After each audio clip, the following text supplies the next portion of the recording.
Bueno, buenas tardes a todos y de verdad un cordial saludo a nuestro alcalde Jaime Pumarejo, muy complacidos de tenerlo aquí y poder cerrar este evento con broche de oro, con un conversatorio con nuestro alcalde.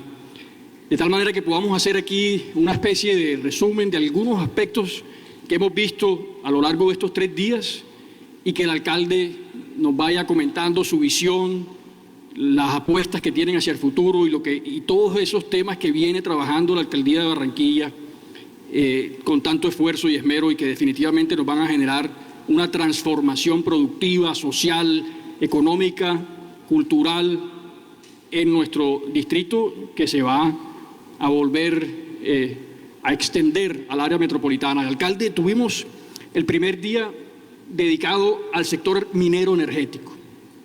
Un poco las conclusiones de este día en donde tuvimos a Michelle Manuc, la directora de la Asociación Nacional de Minería, Asociación Mundial de Minería, y ella nos decía, miren, el tema del carbón va a seguir más allá del 2040. Aquí lo que tenemos es que ver cuáles son las tecnologías que ya existen hoy de clean coal que nos permiten aprovechar los recursos naturales como el carbón u otros minerales. Y Andrés Yaurudi nos decía, la costa caribe no tiene por qué avergonzarse de los recursos naturales. También veíamos cómo el camino hacia la transición energética debe ser un camino pausado, aprendiendo de los errores y de los éxitos de algunos países en desarrollo, y definitivamente tenemos que avanzar hacia la transición energética. Yo sé que la alcaldía de Barranquilla viene trabajando en ambos frentes y que están realizando apuestas y proyectos ya en curso. Cuéntenos un poco acerca, alcalde, de cómo ve usted esa articulación de Barranquilla en el proceso de transición energética. Gracias, Manuel, y bueno, gracias a todos los que vinieron a Barranquilla. Un placer tenerlos aquí. Tenemos un mandato muy importante en un siglo como este, en un momento tan difícil como este, en el cual si nos ponemos en el gran concierto mundial y nos ubicamos como país, nuestros esfuerzos son inanes en cuanto al cambio climático. Porque así nosotros reduzcamos y nos volvamos un país con emisiones cero, habremos hecho muy poco cambio en la matriz energética y de uso y la emisión de carbono en el mundo. Nosotros, ¿qué tenemos que hacer? Es mandar una pauta y lograr que la gente, como dicen los gringos, shame them to action. Es decir, tenemos que lograr que la gente diga, si Barranquilla pudo, ¿cómo no vamos a poder nosotros? Tenemos que mandar la parada y hacer que los líderes mundiales tomen decisiones que hasta ahora no se han atrevido a tomar. Porque la realidad es que si no tomamos acciones hoy, estamos muy cerca de los puntos de no retorno, de los puntos de degradación que van a causar, y desafortunadamente, mayores impactos en latitudes como las nuestras. Barranquilla tiene, por geografía y por otras cosas, una posición un poco más favorable que otras ciudades, porque aunque somos una ciudad ribereña y costera, es una ciudad con ciertas elevaciones y las protecciones serían menores, por ejemplo, en cuanto a la alza del nivel del mar, pero las temperaturas, los cambios, el cambio climático sí nos hace afectaciones y nos incrementa los costos. Nada más en el diseño de los arroyos, por ejemplo, de la canalización de los arroyos y las aguas pluviales, tuvimos que invertir un dinero que no era necesario hace 20 o 30 años, cuando uno hace la modelación del peor escenario de 100 años. El peor escenario de 100 años hoy, con los cálculos de cambio climático, hacen que las obras tengan que ser mucho más robustas. Entonces, habiendo dicho eso, nosotros tenemos 2 tareas. Primero, aprovechar los recursos naturales que tenemos hoy frente a nosotros, como son el gas, por ejemplo, que ya ha sido encontrado en Barranquilla, no en el área metropolitana, no en el departamento, en Barranquilla hay gas, está probado, está encontrado y es un gas que se puede explotar para seguir generando para nuestra industria, que es tan importante que por fin pueda cerrar contratos a largo plazo, para nuestras termoeléctricas, que puedan seguir siendo el sostén y el respaldo del país, pero también, Manuel, el desarrollo mar afuera, que es una gran oportunidad. Y lo decíamos y lo compartíamos con nuestra ciudad hermana y nuestra socia Aberdeen y con Houston, en el World Energy Cities Partnership, del cual somos socios. Barranquilla tiene que hacer lo que hizo Houston y Aberdeen durante los últimos 30 años, que es extraer, pero extraer de manera sostenible y racional, para generar una masa crítica, generar empleo y al mismo tiempo para acompañar a su empresa. Y durante el mismo tiempo hacer lo que ellos están haciendo ahora, que es acompañar con energías limpias. Y por eso Barranquilla está poniendo, como dicen, está poniendo la primera piedra. Y ahí está arrancando porque a través de nuestra empresa Alumbrado Público de Barranquilla ya empezamos el montaje de paneles solares en todos los edificios públicos de la ciudad y vamos a poder tener la suficiente generación para producir para nuestro consumo. Este mismo edificio en donde estamos tendrá paneles solares dentro de muy poco. Todos nuestros colegios, todos nuestros hospitales, todos nuestros escenarios deportivos. Pero además vamos a empezar con unas granjas solares para que el alumbrado público nocturno también pueda ser neteado de esas granjas solares. Firmamos con el gobierno de Dinamarca, con el embajador, un memorando de entendimiento que ya ha dado resultados. Porque si bien Barranquilla y el Atlántico no tienen la mayor fuerza de viento, tienen una fuerza de viento muy válida, es decir, muy interesante, pero además una constancia envidiable. Mucho más que en el norte de La Guajira, por ejemplo, tenemos vientos más constantes. Y eso para las nuevas turbinas es mucho más interesante. Y es por eso que Copenhagen Infrastructure Partners con Dinamarca tiene el interés y está explorando ya de manera formal hacer un proyecto piloto en el Atlántico y en Barranquilla, que es un proyecto eólico offshore, y sus proyectos piloto son de 250 megas a 1 giga de generación, que es para nosotros un proyecto a gran escala, con inversiones que tienen rangos entre el billón y 4 billones de dólares. Ese es el proyecto piloto de ellos, pero para nosotros sería un cambio en la matriz energética muy importante de la ciudad y del país. Eso es lo que está sucediendo. Y vienen otras cosas, como por ejemplo firmamos con el Ministerio de Minas, aquí en este mismo sitio, la ruta del hidrógeno, en donde se detectó que Atlántico, Magdalena y Guajira tienen la mayor capacidad para producir a mediano plazo hidrógeno azul y luego hidrógeno verde. Vamos a poder exportar hidrógeno desde Colombia al mundo entero.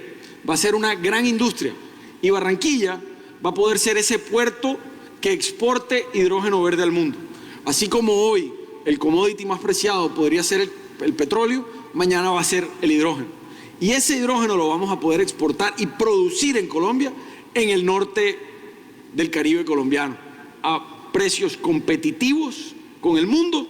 Y hay una ruta desde hoy que se firmó, no solo con el gobierno, sino con las empresas mineroenergéticas más importantes del país y con 5 gobiernos internacionales que ya están trabajando en ello. Así que, si no han escuchado suficientes razones en los últimos 2 días, los invito a que se muden para Barranquilla, a que empiecen a comprar un apartamento, porque aquí vamos a cambiar la transición energética del mundo, sin lugar a dudas. Excelente, alcalde.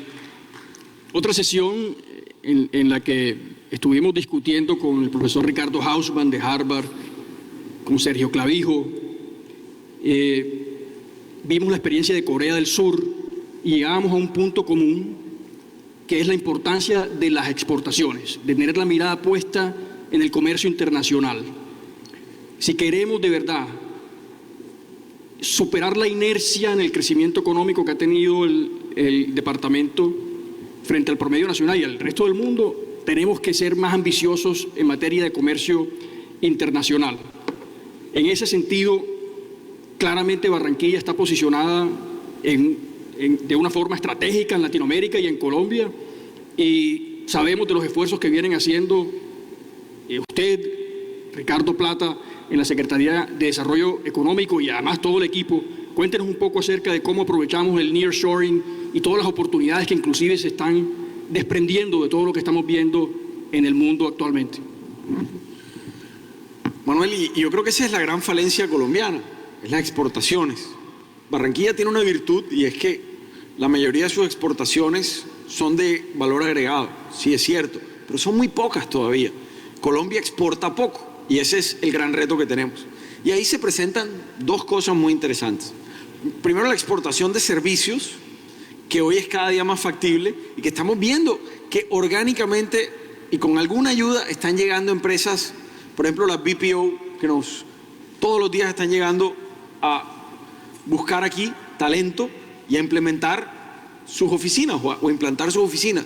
Y uno les pregunta por qué. Ayer inaugurábamos una, que como lo decía yo, no es la más grande del mundo, pero son dos emprendedores estadounidenses con importantes clientes de tecnología en Estados Unidos que hicieron un recorrido por toda Latinoamérica a escoger dónde se mudaban, dónde se ubicaban. Luego en toda Colombia, y tomaron la decisión que aquí era donde había que estar, porque había talento, es decir, capital humano, y porque hay una alta afinidad o una propensidad por parte de nuestros jóvenes de aprender un inglés que es, digamos, afable para el consumidor o el cliente estadounidense. Y además, para mi sorpresa, trabajaron con la Asociación Colombo-Alemana y también entrenaron en el call center a personas de habla alemana que hoy están también prestando servicios. Entonces, ese es un rango, un grupo.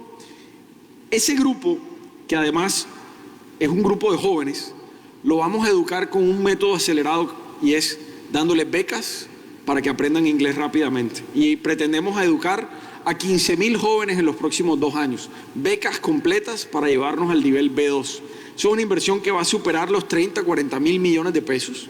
Pero con AmCham, con la Cámara de Comercio, con el grupo de BPOs, nos dimos cuenta que teníamos la posibilidad de absorber hasta 18.000 nuevos puestos de trabajo calificado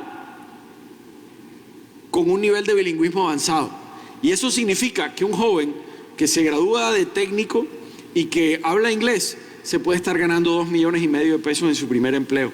Que el primer empleo de un joven no técnico es de 1,800,000.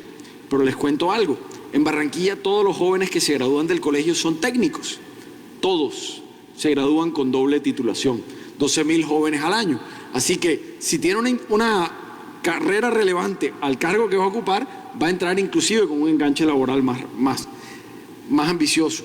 Además de eso, Manuel, otra de las grandes apuestas que estamos haciendo es el bilingüismo.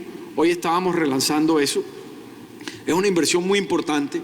Ya tenemos 80 colegios en la ruta del bilingüismo, 300 profesores en primaria, más de 470 profesores en total están aprendiendo inglés con el UK Council, con la Universidad del Norte y con diversas instituciones en donde estamos dejando implantada la posibilidad de que todos los colegios públicos de aquí a 4 años empiecen a graduar jóvenes bilingües en todos nuestros colegios públicos. Son 210.000 estudiantes que están en nuestro sistema escolar y se van a graduar sin el impedimento de que le falte otra lengua. Eso es romper barreras, pero al mismo tiempo eso es acercar Barranquilla al mundo.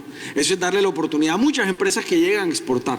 Y además de otras cosas que estamos haciendo en infraestructura, yo me detengo en 3 cosas que estamos haciendo y que estamos haciendo en concurso con el gobierno nacional y con el sector privado. Primero, se está terminando el estudio del tren del Caribe. Un tren que une a Barranquilla, Cartagena y Santa Marta con el sistema interconectado que nos va a poder llevar hasta el norte o el interior de Colombia, perdón. Eso significa que es un tren que va a los estudios de prefactibilidad están arrojando un tren que cuesta entre 6, 7 u 8 billones de pesos para conectar 3 ciudades de carga y pasajeros. Eso no es una cifra escandalosa, al revés, es una cifra muy sensata para un proyecto que puede traer mucha competitividad. Además de eso, ese estudio lo está haciendo Findeter. Además de eso, el otro año debemos ver funcionando el APP del Río, que ya va a ofrecer la oportunidad de hacer la multimodalidad entre Barranquilla, Barrancabermeja y luego la Sabana Cundiboyacense, una parte de Antioquia, una parte de Caldas y obviamente el Magdalena Medio. Eso nos va a dar la oportunidad de aprovechar toda la capacidad de mover carga no convencional, carga granel y demás por el río Magdalena y llevarlo ¿a dónde? hacia la nueva terminal de aguas profundas de los puertos existentes. Entonces, vamos a tener un calado garantizado para nuestros puertos de 10 metros, sí, pero necesitamos agregarle el puerto de aguas profundas para poder competir con calidad con el resto del mundo.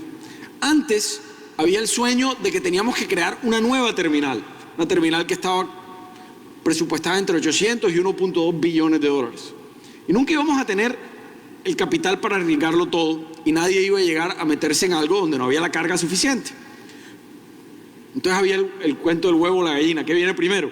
¿La carga o el puerto competitivo que te genere la capacidad de generar carga?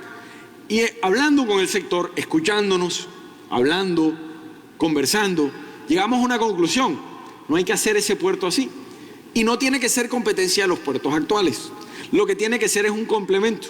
Y ese complemento tiene que ser asociado a todos los puertos existentes. Es decir, que todos hagan parte del proyecto. Entonces, ese puerto mar afuera de aguas profundas va a ser una terminal de aguas profundas que le va a prestar servicios a los puertos actuales. Ellos van a pagar un fee para que un barco pueda atracar ahí. Mediante cabotaje va a llegar la carga a sus centros actuales, a sus puertos actuales. Y ahí podrán hacer todo el movimiento logístico de almacenaje, de transformación, de manufactura ligera y luego ahí despachar a sus clientes. Eso quiere decir que el puerto pasó de costar 1.2 billones a máximo 250, 300 millones de dólares en la primera etapa. Ya es bancable, ya es rentable y ya es realizable.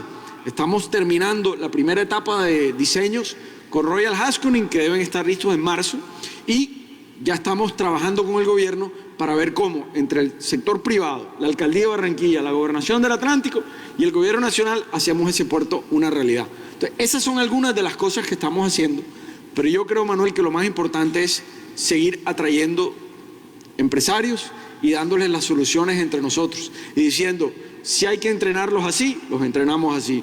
Si hay que cambiar las cosas, los entrenamos de otra manera. Así es, alcalde. De hecho, esa era mi siguiente pregunta, hacia allá iba orientado. Hemos tenido aquí varios paneles con empresas que se han localizado aquí, como Adama, ADA, OPP Films. También tuvimos hoy emprendedores con un gran liderazgo de Omar Telles, que ha estado trabajando, pues asesora a la alcaldía en temas de emprendimiento. Hizo un panel acá espectacular con Habib Char, estuvo el de la House, Rodrigo, y estuvo también Juan Esteban de GTD. Y perdón, se me escapó, de Rappi también estuvo el cofundador.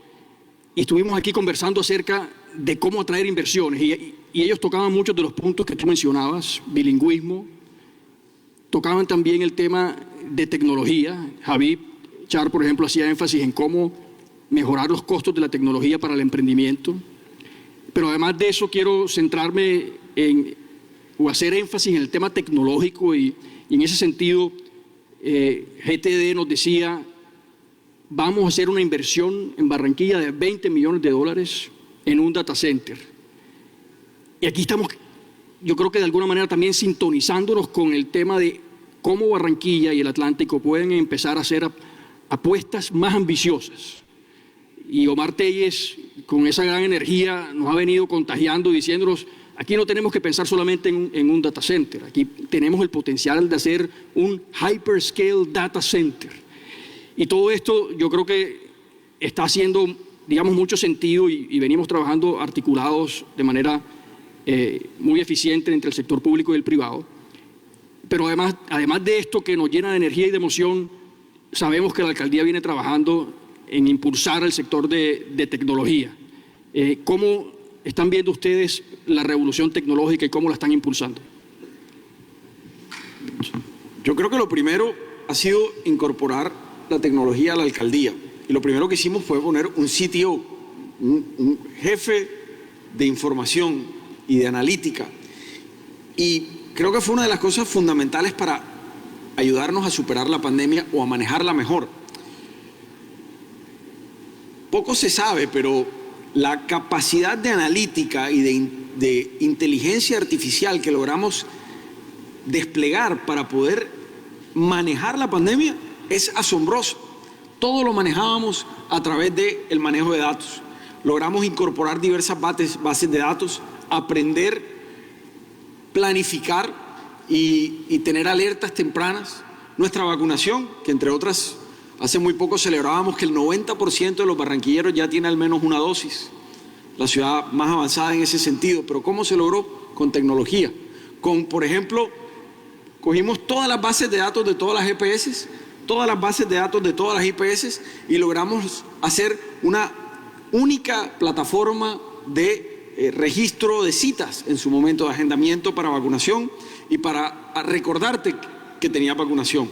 Al mismo tiempo veíamos donde, por ejemplo, había personas que no se estaban vacunando y llegábamos ahí con mensajes de texto en el barrio y poníamos puntos de vacunación itinerantes y empezábamos a mandar la información para que se vacunaran. También nos ayuda a predecir en este momento dónde vemos pequeños rebrotes y cómo mandar mensajes de ayuda. Todas estas cosas son utilizando la tecnología en casa. Y lanzamos hace poco nuestra asistente de inteligencia artificial, Alba, que pueden hablar con ella por WhatsApp, pueden hablar con ella por email, pueden hacerle una llamada. Y lo interesante es que yo puedo empezar una conversación con la alcaldía por email, luego la continúo por la llamada, luego la continúo por WhatsApp y me va resolviendo los problemas y me evita tener que ir a la alcaldía de Barranquilla. Y cada día le vamos a ir integrando servicios.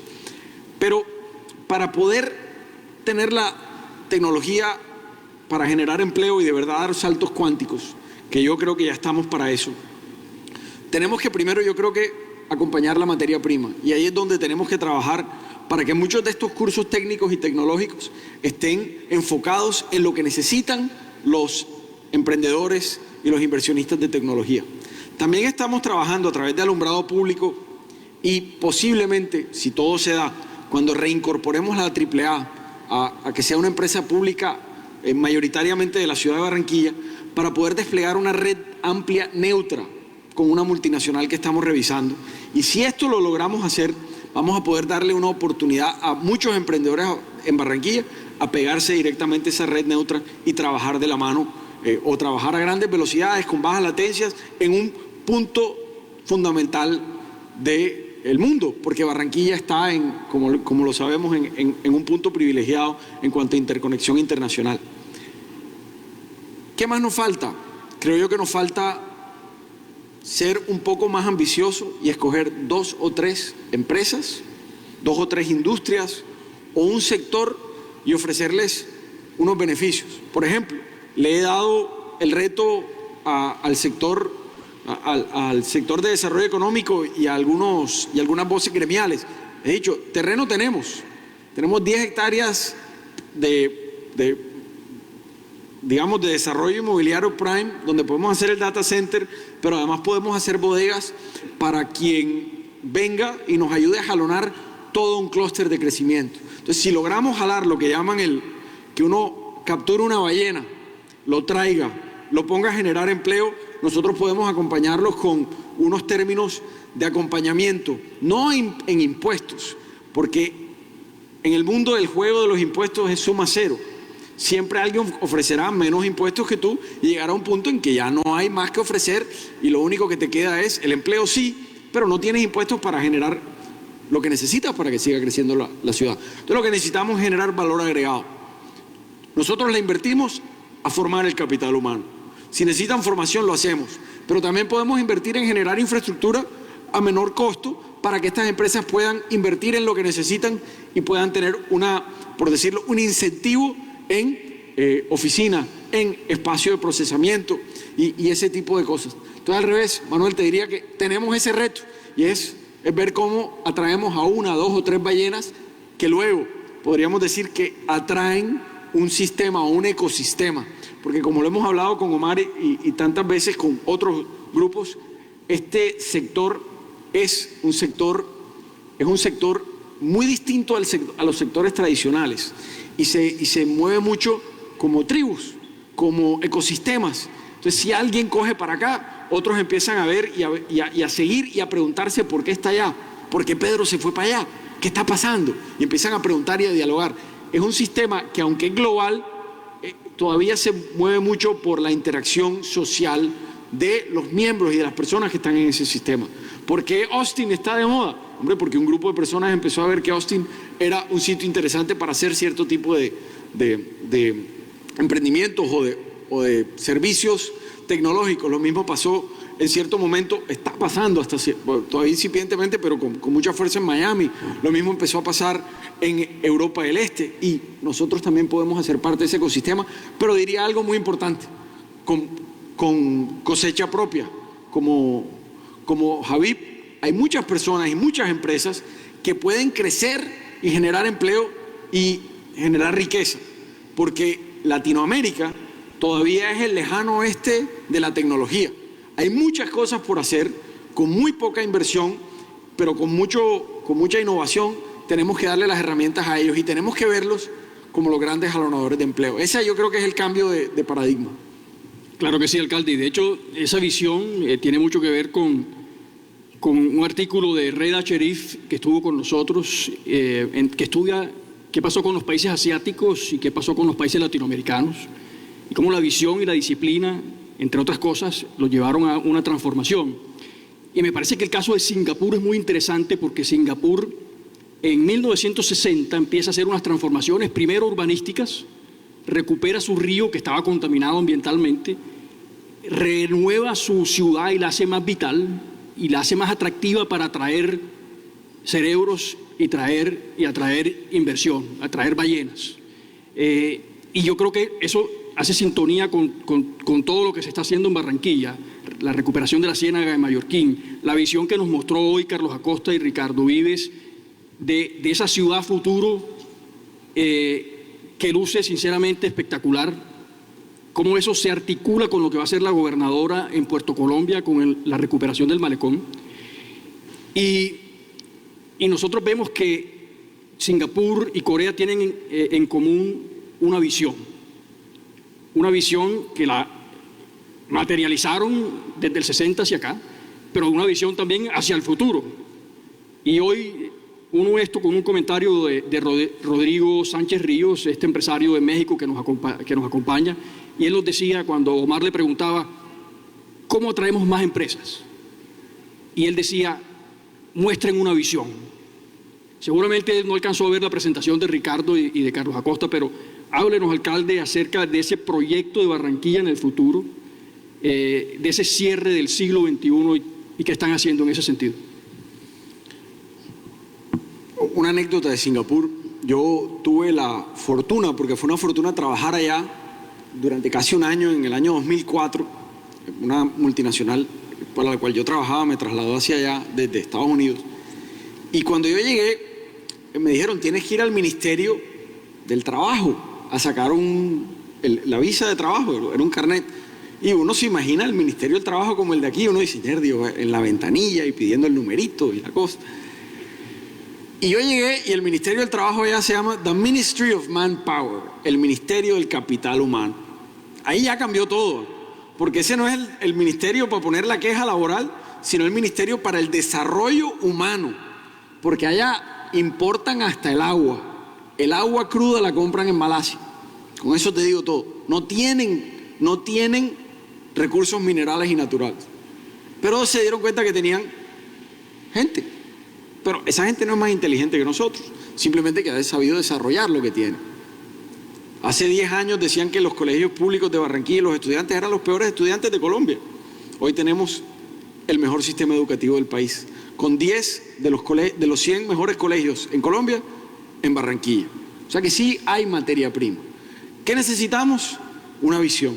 Entonces, cierro la anécdota diciendo que luego llegué al Ministry of Manpower y lo primero que me sucedió es que había un cartel que decía Jaime Pumarejo, B15, 10 y cuarto. Yo llegué al cubículo y me dijeron, señor Pumarejo, claro, en inglés, me tomaron la foto y a los 2 minutos me entregaron el carnet y me dijeron, esta es su visa de trabajo, cuando termine su estadía en el país, por favor entréguesela a la gente de inmigración cuando vaya saliendo del país y no tiene que hacer ningún otro trámite. Así deben ser las cosas. Facilitar, pero además ver nuestro capital humano como lo más importante y no simplemente como, ¿para qué entrar? Pero ustedes entienden lo que les estoy tratando de decir. Y La visión de Barranquilla al 2100, yo creo que tenemos la fortuna de que la Cámara de Comercio, la Alcaldía de Barranquilla y la Gobernación del Atlántico, y debo anotar que bajo un liderazgo de Eduardo Verano, el gobierno departamental pasado, decidió juntar a todos estos y pedirle la colaboración a la Alcaldía de Barranquilla pasada, también Alejandro Char, y buscar juntar con los gremios un estudio de lo que iba a suceder entre la primera y la segunda circunvalar. Una tierra virgen, pero que no queríamos que se dañara urbanísticamente y cayera en el desorden que estamos acostumbrados a caer con la mala planificación urbana de Colombia. Y buscó a Puerta de Oro, nuestra empresa de desarrollo Caribe, que también la hemos construido entre todos.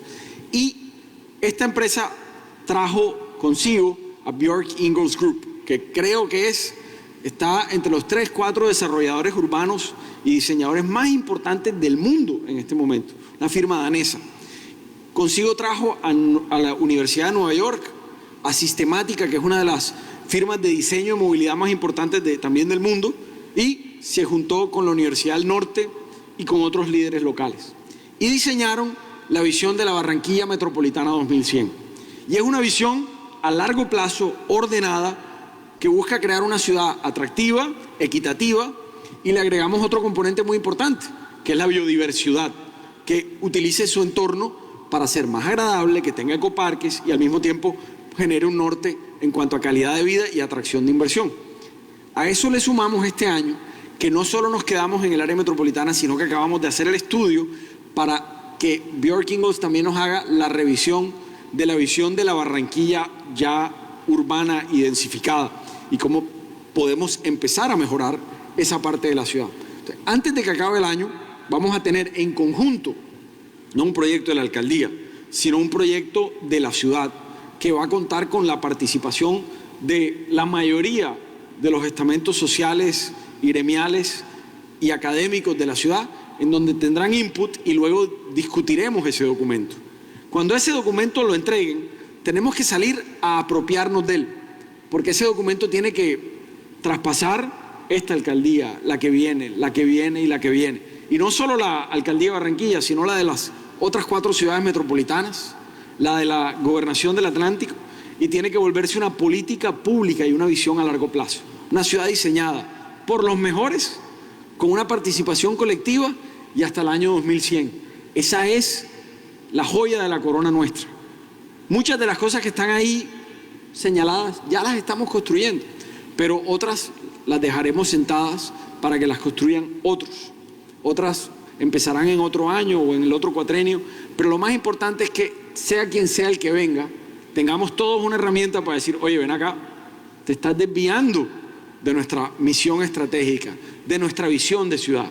Visión que no puede ser no se puede desviar por una posición política. Este es el norte de la ciudad y el que no se apegue a él, pues que podamos tener una hoja de ruta y unos indicadores muy precisos de en qué momento y cómo se tienen que hacer las cosas. Ese es el plan que le vamos a dejar a la ciudad, pero repito, no es un plan de la alcaldía, no es un plan de la Cámara, es un plan que vamos a construir colectivamente y que además vamos a crear un comité de conservancia y administración de ese plan, para que a largo plazo ese plan se pueda revisar, para que se pueda administrar y para que se pueda cuidar, porque creo que es el mecanismo de planificación pública mejor diseñado que he visto en los últimos años.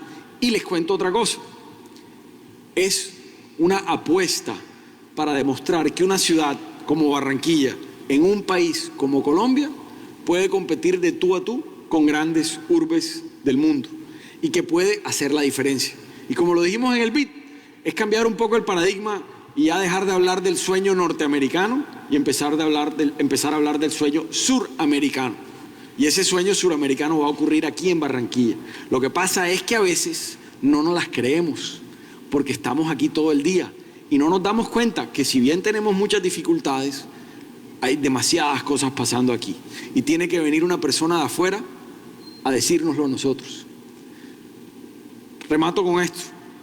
Ese plan y nuestra visión hizo que por primera vez en la historia la Organización Panamericana de Deportes, Pan Am Sports, escogiera, no por concurso, sino por aclamación de su junta directiva, a una ciudad para ser su sede. Escogió a Barranquilla, después de Lima, después de Santiago de Chile, después de México, después de Toronto, después de Los Ángeles, viene Barranquilla. Y esa es una gran noticia, pero es fruto del trabajo articulado y de esa visión que tenemos. Alcalde, yo creo que aquí podríamos quedarnos, mejor dicho, trasnochar aquí hablando y contándole a Barranquilla, al mundo que nos está viendo a través de la transmisión en directo del Heraldo, todo lo que estamos haciendo con el liderazgo de nuestros mandatarios, con el empuje y la resiliencia de nuestros empresarios, con la energía y la calidez de nuestra gente. Desafortunadamente no podemos quedarnos aquí eternamente. Yo quiero agradecer a usted por este espacio, a todos los asistentes, a los patrocinadores, a todas las personas que han hecho de este evento una realidad, al equipo de la Cámara de Comercio y muy especialmente a la Junta Directiva de la Cámara de Comercio, en cuyo seno nace este evento, se inspira y pudimos hacerlo realidad. Muchas gracias y los invitamos a todos a un cóctel.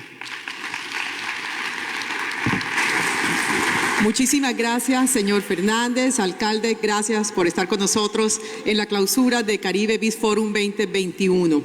Así como dijo Manuel, los invitamos a pasar seguida al Malecón de Río, donde llevaremos a cabo el cóctel de clausura y nos acompañará nada más y nada menos que la reina del Carnaval 2022, Valeria Charri Salcedo. Recuerden que toda la información que es considerada el evento empresarial más importante de la región Caribe la pueden consultar en la página www.caribebiz.com, en nuestras redes sociales, @Cámarabac. Muchísimas gracias por su compañía y nos veremos en una próxima oportunidad. Disfruten el cóctel y nuevamente gracias.